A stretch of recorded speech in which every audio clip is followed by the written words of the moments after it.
ഇതാ വരുന്നേ.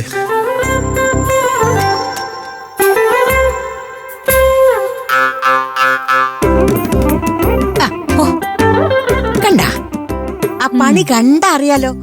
ആള് ബംഗാളിയാണെന്ന്. എന്ത് ജോലിയാനും ഒരു മടിയുമില്ല. മാഡം അവിടെ സ്ഥലമുണ്ട്, അങ്ങോട്ടിരിക്കാം. അയ്യോ കൃഷ്ണ, ഇത് ഉണ്ണാൻ വന്ന ആളല്ല, പിന്നെ നമ്മുടെ ഹോട്ടലിന്റെ മുതലാളിയാ, അമൃത. നമസ്കാരം. സോറി മാഡം, എനിക്കറിയില്ലായിരുന്നു.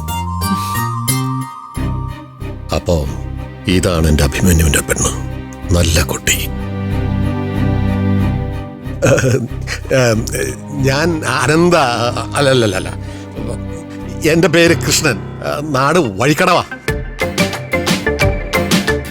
ഈ ഉച്ചയൂണിന്റെ തിരക്കൊക്കെ കഴിഞ്ഞിട്ട് നമുക്ക് വിശദമായിട്ട് പരിചയപ്പെടാം. തൽക്കാലം മാഡം കൗണ്ടറിൽ ഇരുന്നാ മതി, ബാക്കി കാര്യങ്ങളൊക്കെ ഞാൻ ചെയ്തോളാം. വിളിച്ചായിരുന്നു അല്ലേ? എന്താ സാമ്പാറോ? നല്ല കക്ഷിയല്ലേ? അതെ, ആരെ അങ്ങ് കണ്ണടച്ച് വിശ്വസിക്കണ്ട.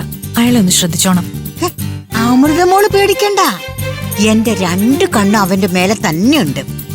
എന്തെങ്കിലും ഉടായ്പ കാണിച്ച ഈ സിസിലി ആരാന്ന് അവൻ അറിയും.